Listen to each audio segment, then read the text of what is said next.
Oh, ready, ready. Sasayaw pa naman sila. Are you ready? Danan.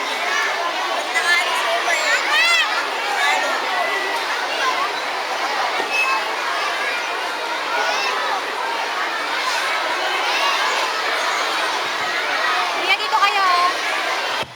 Sige, dito na kayo. Okay lang, kung muna kayo sa pwesto. Sige lang, sige lang. Hindi na.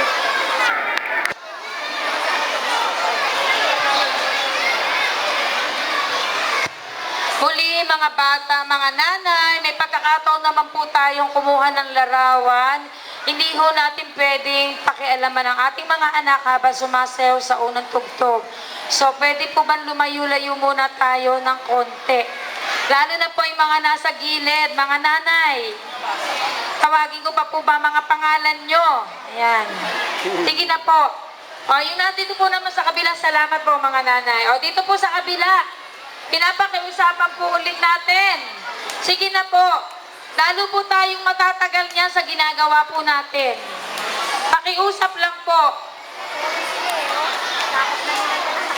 Hindi na po makakilos ang ating mga anak. Sige na, mamaya po naman makakalapit kayo ng todo-todo.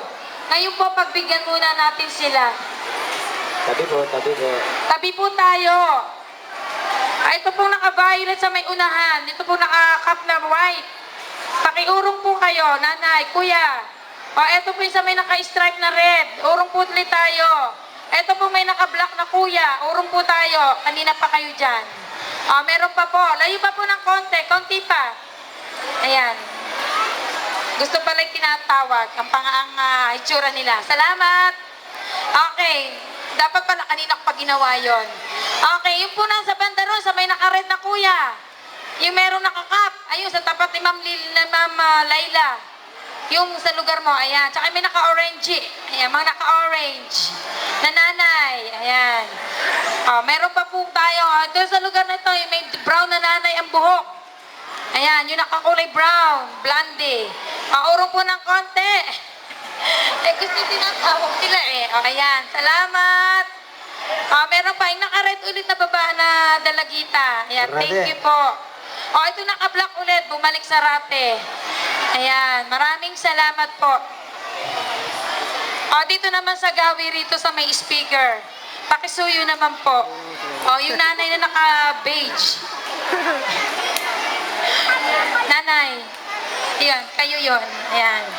Meron pa bang hindi natatawag?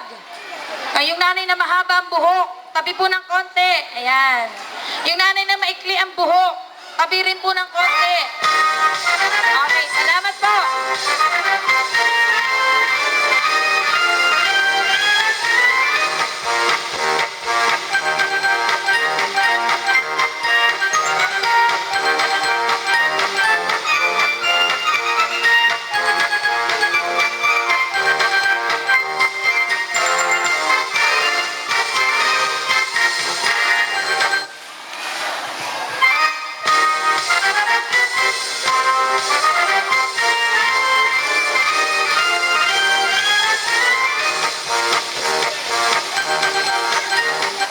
Ang mga bata sa ikatlong baitang sa saliw ng bahay kubo.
Second song.